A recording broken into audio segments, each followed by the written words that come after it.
680's Richard Southern is here. Richard, it wasn't just the New England Patriots that won at the Super Bowl last night. So did the drone business. It was quite the spectacle. Yeah, you liked the halftime show, Danielle? I did. I loved it. And the start of Gaga's performance, I thought it was so epic, right? So she's on the roof of the stadium, and right behind her in the night sky, 300 Intel drones, and they formed the U.S. flag in, the red, white, and blue colors. And these are called shooting star drones. They were introduced by Intel last year. They're a foot across.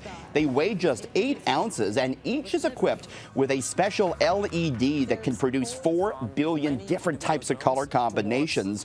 Intel recently set a record by flying 500 of these drones together. And this really, I think, sparked a lot of people's interest and imagination as far as how drones can be now used. I mean, these were designed for entertainment purposes, but there are other uses for these sort of fleet of drones that are controlled by a computer that could be used, Danielle, for agriculture, for law enforcement. So kind of an interesting start. I should mention, too, that particular shot when she's on the roof, that was taped a week earlier. That wasn't live, that part. I heard, because there's some rules about drones and drone usage, especially around a stadium like that, right? Yeah, they didn't want 500 drones actually over the Super Bowl. A little bit of a security issue with that one. Probably a fair point. And you said those are only 8 ounces because drones seem to be getting smaller and smaller, more portable. There's now apparently a drone that's housed in a cell phone case.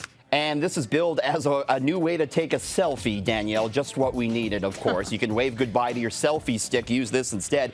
It's called the Air Selfie, and yeah, it's a drone that's housed in the case for your cell phone, and it takes off. It has a little camera on it, and it allows you to get that sort of perfect selfie or a shot of whatever you're looking for.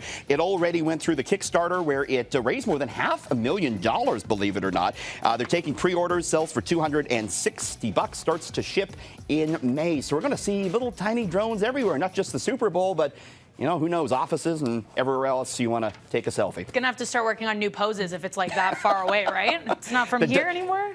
The duck face won't cut it anymore. Exactly.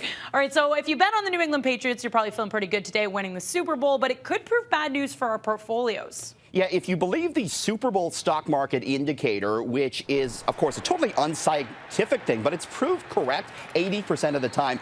It says, Danielle, that if a team from the NFC wins the Super Bowl, the stock market will fall over the course of the year, whereby if a team from the AFC wins, the stock market will rise, and the Patriots, who we see there winning the Super Bowl in overtime, they are from the AFC. So this would indicate that the stock market will fall this year. Again, there's really nothing scientific to back it up, but it has been true 80% of the time. Interesting. And here I thought it'd be rigged the other way around for the Patriots, but I guess not, eh?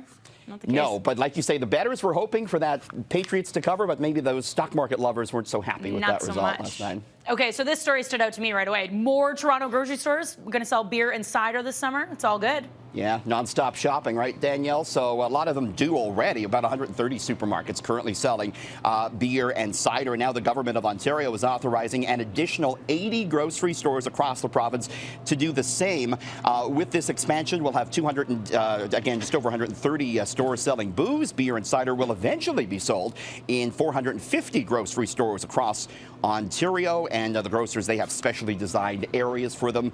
And there's a cutoff as far as the time is concerned, of course. But yeah, some cool news there. Apparently, this whole experiment with booze in grocery stores has been a success, Danielle. It's working out well, but summer feels kind of far away right now. We're only in February, but you're looking at some of the best things to possibly buy this month?